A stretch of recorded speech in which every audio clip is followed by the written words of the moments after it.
Assalamualaikum, jumpa lagi bersama Mataya Channel. Kali ini kita akan membahas tentang eksponen. Adik-adik masih ingat apa itu eksponen?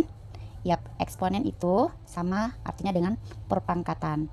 Jadi, eksponen adalah bentuk perkalian suatu bilangan dengan dirinya sendiri secara berulang-ulang.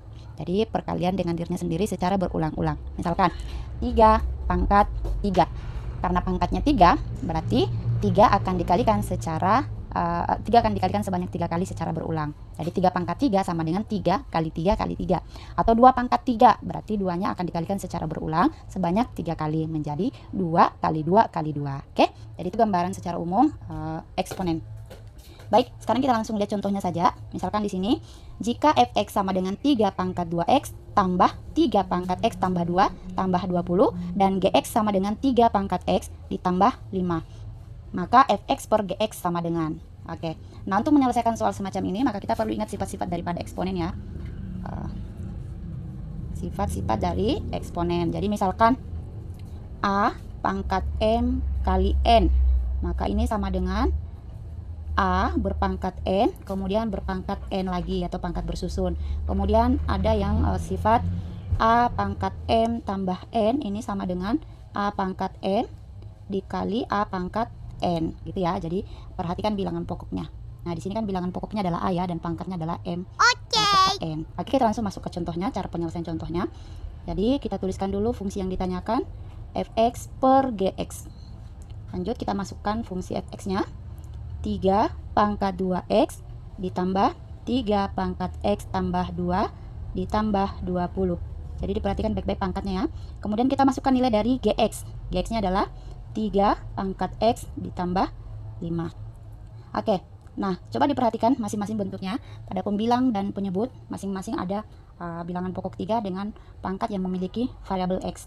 Oke, untuk yang suku pertama pada pembilang 3 pangkat 2x, kalau kita pakai sifat yang pertama ini, maka dia menjadi 3 pangkat x pangkat 2. Jadi dia bisa dituliskan ya, menjadi 3 pangkat x pangkat 2 sesuai dengan sifat yang pertama.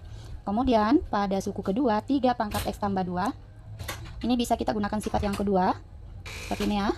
Maka ini bisa kita tulis menjadi 3 pangkat x dikali 3 pangkat 2 tambah 20 per 3 pangkat x ditambah 5. Oke, kita teruskan.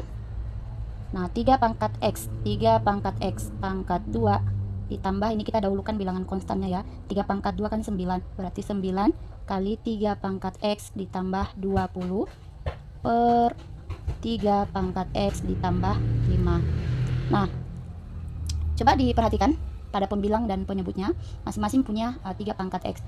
Maka ini kita bisa buat pemisalan ya.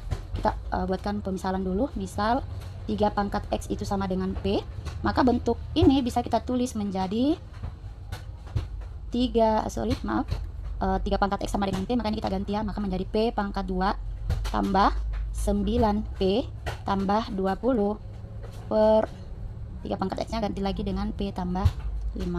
Nah, kalau kita melihat bentuk ini, itu adalah fungsi kuadrat.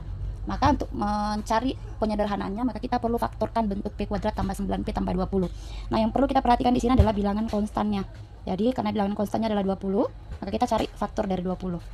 20 ketika dibagi 2 hasilnya 10. 10 ketika dibagi 2 hasilnya sama dengan 5. Nah, pemfaktorannya kita tulis seperti ini ya. P kuadrat kalau difaktorkan menjadi P kali P ya, karena P kali P sama dengan P kuadrat. Selanjutnya kita cari pasangan dari faktor-faktor ini. Ketika dia dikali, ketika pasangan dari P ini kita kali, maka dia hasilnya positif 20, dan ketika dijumlahkan maka dia hasilnya adalah 9. Nah, sekarang kita cek. Kalau seumpamanya kita kelompokkan ini, 2 kali 5 kan 10. 10 dikali 2, 20. Sudah betul ini. Tapi apakah ketika 10 ditambah 2 hasilnya sama dengan 9? Maka tentu salah. Maka kita buat faktornya menjadi seperti ini. Ya, karena ini kalau dikalikan kan 4 dikali 5 20, 4 ditambah 5 9. Nah, pas. Berarti pasangannya P di sini adalah 4, di sini adalah 5. Kemudian penyebutnya ada P tambah 5. Perhatikan pembilang dan penyebut, apakah ada yang bisa terbagi habis? Ternyata ada, yaitu P tambah 5. Ini kita coret aja. Maka P tambah 4 hasil dari pembagian fx dan gx ini. Maka kita kembalikan ke bentuk semula. P-nya itu adalah 3 pangkat x tambah 4. Sehingga kita dapatkan fx per Gx itu sama dengan 3 pangkat X ditambah 4. Gimana dia untuk eksponen ini? Mudah kan? Oke, tetap berlatih. Rutin mengerjakan soal, gunakan rumus yang sudah kalian dapatkan dengan cara perbanyak mengerjakan soal. Terima kasih. Assalamualaikum warahmatullahi wabarakatuh.